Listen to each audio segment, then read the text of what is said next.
رش الزيت على سلك المواعين فكرة وحيلة عبقرية كتير مننا ما تعرفهاش، خصوصا كمان داخل رمضان وداخل العيد وداخل حاجات كتير ما شاء الله. وست البيت الجميلة هتشتري الحاجة اللي احنا هنعملها النهاردة دي بفلوس كتيرة جدا. صلى على النبي في الكومنتات ويلا بينا، الفيديو مليان أفكار. أول فكرة معايا وهي الرز على الكركديه.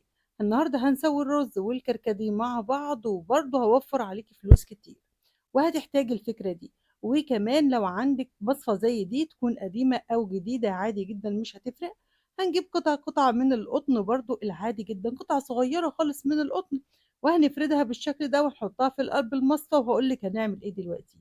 كلنا طبعا كتير مننا يعني لما بتقلي في طاسة الزيت بتشيلي الطاسة بالزيت بتاعها وتحطيه في قلب فرن البوتاجاز، وبتدمر البوتاجاز وبتدمر حاجات كتير.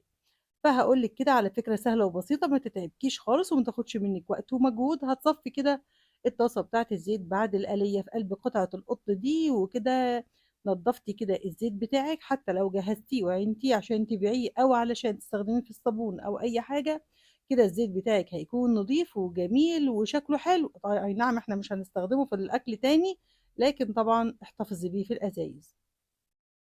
لو عندِك إزازة زيت تموين زي دي كده وأول ما جات حسيتِ بريحة ليها مش عاجباكِ، هي مش فاسدة ولا حاجة، هي ما طبعًا الإنتاج بتاعها كويس لكن ريحتها مش عاجباكِ. هاقول لِك على معلقة موجودة عندِك في قلب المطبخ، هتحطيها فيها وهتستخدميها بكل سهولة وهتكون حلوة جدًا، جدًا. زيت تموين بقى أي نوع زيت مش عاجبِك هتجيبي معلقة مجففة من الزعتر، الزعتر المجفف اللي موجود عندِك في في المطبخ اللي إحنا بنستخدمه لصلصة البيتزا، موجود عندنا متوفر. هتجيبي معلقة صغيرة خالص وزي ما أنتِ شايفة كده على بوز الإزازة وهتحطيها في قلب الإزازة، وهتبدئي ترجيها كويس جدًا. بس لو لسه ما صلّيتيش على النبي في الكومنتات وما حطيتلناش لايك جميل لشغلة وحكاية، يالّا بينا بسرعة كده لايك جميل وادعي لأختِك بالشفا العاجل أرجوكِ لإني فعلًا تعبانة جدًا. دعوة حلوة منِّك كده بظهر الغيب. يالّا بينا كمان بقى الفكرة اللي بعد كده، وهنسوي الرز مع الكركديه. وهاقول لِك النهارده جوزِك مش هينزل من البيت تاني. بجد، بجد الفكرة ممتازة جدًا، جدًا. أنا زوجي لمّا شاف الفكرة كمان وشاف الفيديو وانبسط جدًا وقال لي الفكرة دي ممتازة جدًا، جدًا. هتجيبي كوباية من المَيّة أكبر طبعًا ضعف أو 3 أضعاف من الكركديه والرز، يعني معلقتين من الكركديه على معلقتين 3 من الرز، مش هتفرق 2 أو 3 عادي، وعليهم كوباية كبيرة من المَيّة. وتبدئي تقلّبي كل المكونات الجميلة دي وعلى نار أول ما يبدأ يغلي هتهدّي النار شمعة. إحنا بنعمل إيه النهارده، باعمل لِك فكرة هتحتاجيها في الفترة الجاية وهتدعي لي عليها بجد. جرّبيها وبُصّي أنا عايزاكِ تثقي فيّا. ثقي والله في كل الحاجات اللي أنا باعملها، لإن بجد أنا باعملها قدّامِك وباجرّبها على نَفْسي، وبجد الفكرة دي ممتازة. أول ما يبدأ يغلي هدّي النار شمعة، وابدئي صفّي بقى بعد ما الرز يستوي الكركديه تحسّي إن هو خلاص طلّع كل اللون اللي فيه، وصفّيه كويس جدًا. إحنا عملنا إيه النهارده، عملت فكرة خطيرة. كمان بقى معلقة كبيرة من النشا أو الcorn flour زي ما بتسموه في البلاد عندكم أهل الجزاير وأهل المغرب.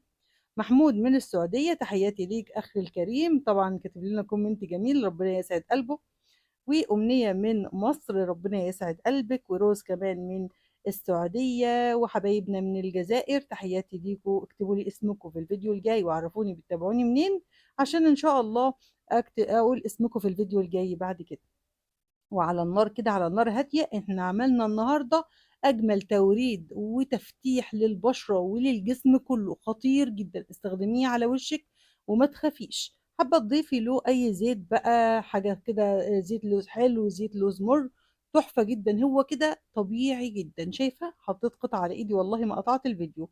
إيدي امتصّتها بسهولة وكمان هتدّيكِ الرونق والضي بتاع التفتيح والتوريد، حاجة كده تخلّي البشرة معاكِ وردة فُلّة منوّرة وهتحتاجيها كمان في الصيام. ده روج من غير روج، ده مكياج من غير مكياج. مش هتقدري تستخدمي طبعًا عشان الصيام أي مكياجات، فده هتحل المحل.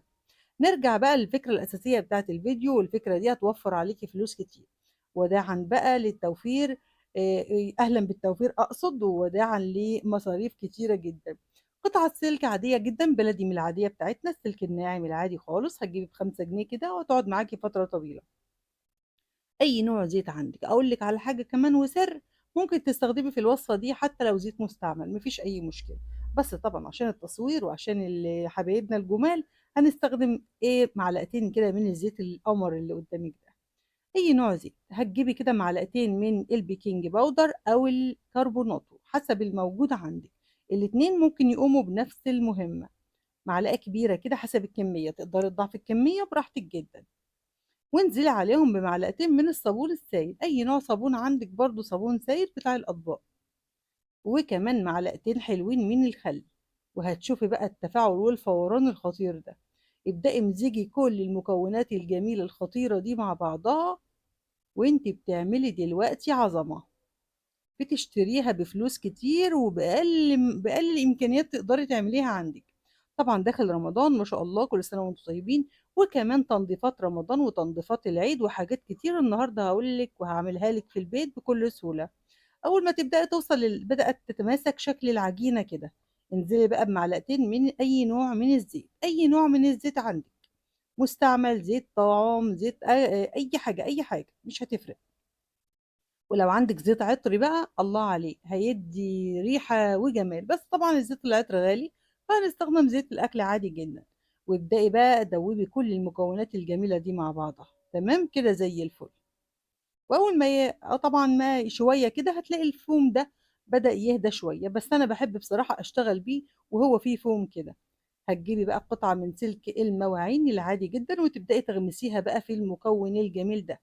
إيه اللهلوبة، اللهلوبة اللي بنشتريها بفلوس كتير، تقدري بقى تنضّفي بيها ظُرف المطبخ عندِك، تنضّفي بيها أي حتّة أي بقى مكان فيه دهون، أي مكان. عندي طبعًا ده جنب كده صغير، طبعًا زي ما أنتم شايفين كده المَيّة بقى سايلة عليه كده وبعض الدهون كده خفيفة، بُصّي أنا ماسكة السلكة إزاي، بصوابعِك، بصوابعِك خالص بُصّي ما فيش أي مجهود، مش هياخد منِّك أي مجهود، لكن ده نقطة من العصير كانت طبعًا على الحيطة كده عادي جدًا، مش هناخد بالنا منها عادي، وهتنضف برضه معانا بكل سهولة. لفة كده بإيدِك على السريع، طبعًا أنا ادّاني وراها لإنها كانت لازقة جامد جدًا، طبعًا دي بقى مع أي حيطة فيها دهون هتطلّع الدهون معاكِ زي الصاروخ. تنضيفات بقى رمضان، تنضيفات العيد، ابدئي اعملي كمية كبيرة، طبق كبير أو علبة كبيرة وعينيها عندِك وابدئي استخدميها، وبكل سهولة بعد ما تتأكدي إن كل السيراميك بتاعِك نضف، تنفع كمان مع البوتاجازات، حلوة جدًا. قماشة بقى مبلولة مَيّة بسيط خالص، من غير بقى لا بهدلة مَيّة ولا بهدلة أي حاجة، نقطة العصير طلعت ما شاء الله، كل حاجة في ثانية، في ثانية. الحيطة بتاعتي ما شاء الله بتاعة المطبخ طبعًا ده حتّة منها صغيّرة، بدأت تبرق وتلمع أكنّها عاملة زي الإزاز، طبعًا نقطة الزيت دي هتدّيكِ اللمعة بقى الأصلية بتاعة السيراميك وهو لسه جديد، شايفة؟ من الجنب كده ما شاء الله بقى الضي بتاعها جميل جدًا، جرّبيها وهتعجبِك.